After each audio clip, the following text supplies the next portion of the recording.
आज की इस वीडियो में मैं आपको स्टोरी आर्चीव के बारे में बताऊंगी।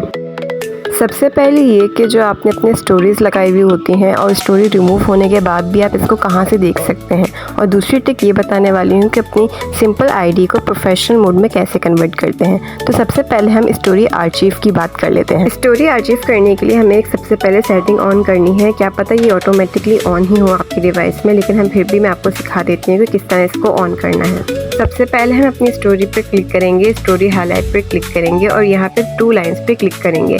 यहाँ पर हमें आर्चीव हाईलाइट का ऑप्शन दिखाई देगा, हमने इसको ऑन कर लिया। क्लिक करने के बाद आपको कुछ ऐसा नोटिफिकेशन दिखाई देगा, आप इसको देख सकते हैं। व्यू पे क्लिक करेंगे तो आपको ये डायरेक्टली दिख जाएगा, लेकिन हम सेटिंग में जाएंगे, यहाँ पे 3 लाइन्स पे क्लिक करेंगे, थोड़ा सा स्क्रॉल करेंगे और यहाँ पे हमें आर्चीव एंड डाउनलोडिंग का ऑप्शन दिखाई देगा, हमने इस पर क्लिक करना है। यहाँ पर क्लिक करते ही कुछ ऐसा इंटरफेस आपको दिखाई देगा। यहाँ पे पहले वाले ऑप्शन को आपने लाजमी ऑन रखना है, ये ऑटोमेटिकली ऑन ही है। इसका मतलब ये है जो भी स्टोरी आप लगाएंगे उसके रिमूव होने के बाद भी आप इसको देख सकते हैं।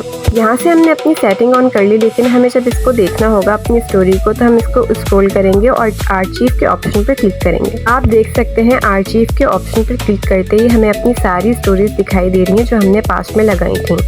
यहाँ पर आपको हाईलाइट का ऑप्शन भी दिखाई देगा, जो भी आपने पास्ट में हाईलाइट लगाए और अभी वो नहीं है, अभी वो रिमूव हो चुके हैं, उनको भी आप यहाँ से देख